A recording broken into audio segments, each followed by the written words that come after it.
Vous avez vu, hein, on est dans la nature. Bienvenue dans l'œuvre de la semaine. J'expliquerai en fin de vidéo pourquoi est-ce que ça a changé de nom et pourquoi est-ce que ça s'appelle comme ça. En tout cas, on est à la 4e semaine et pour que j'explique assez brièvement pour les nouveaux qui viennent d'arriver, en fait, j'invite tout le monde, même vous, à envoyer sur mon site internet spreadyourart.com une œuvre. Donc ça peut être n'importe quoi, ça peut être une photo, un dessin, tout ce qui est visuel en fait. Et c'est assez simple à utiliser. Et puis toutes les semaines, j'en choisis un ou deux pour en parler pendant un petit moment avec tout le monde.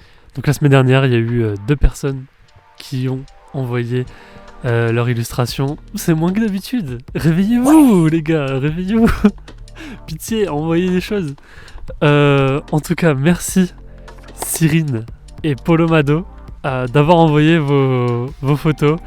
Cette semaine, un thème nature avec un affrontement. Et oui, soyons clairs, j'ai oublié de le dire, mais tout est généré par une IA. C'est pas moi qui a ce talent de rédaction. Sous un ciel tissé d'or et de pourpre, où le vent chantait ses arias, une clairière se fit théâtre d'une bataille inattendue. Là, entre l'émeraude de l'herbe et l'argent d'une rivière paresseuse. Je suis en train de me dire que si quelqu'un me voyait là, j'assumerais pas longtemps. Levait fièrement sa couronne blanche, défiant l'ombre aérienne de son adversaire, une aigrette garzette, reine des airs et des reflets aquatiques. Sous un rayon de soleil mourant, la pâquerette murmura. Oiseau de plume et de grandeur, pourquoi viens-tu troubler ma demeure? Ici je règne en paix, gardienne des petits mondes. Laisse-moi et reprends ton vol au-delà de l'horizon. L'aigrette d'un battement d'ailes majestueux répondit avec arrogance. Fleur de rien, ancrée dans la terre, tu ne connais ni ciel ni ses éclairs. Je suis la voyageuse des marais, la danseuse des vents. Que veux-tu m'offrir, toi, minuscule habitante?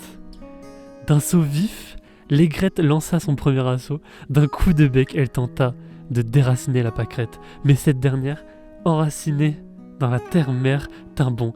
Tu es forte, oiseau des marais. Bon, soyons clairs, vous êtes plus en train de suivre. Même moi, je m'ennuie en écoutant ça. On va mettre un terme à ça. En tout cas, merci à vous deux.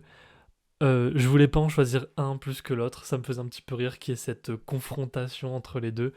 Et juste en fait, à la fin c'était un petit peu drôle parce qu'en gros, il y a la garzette qui attaque la fleur. Et en fait la fleur, elle rejette du pollen et du coup la garzette s'enfuit et c'est la fin de la bataille. Bref, voilà, c'est tout. À vous de décider qui gagne cette semaine. Voilà, je laisse à la fin l'œuvre de la semaine. C'est... Ah, j'ai oublié de faire le clap à chaque fois. Mince. L'œuvre de la semaine, c'est un nom qui a été proposé par Louise. Je mets son Insta quelque part.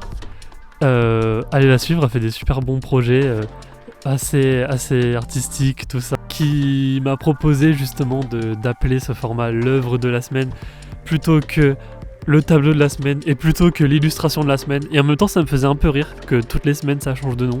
En tout cas, moi je vous dis à la semaine prochaine, aimez-vous et soyez heureux. Bisous.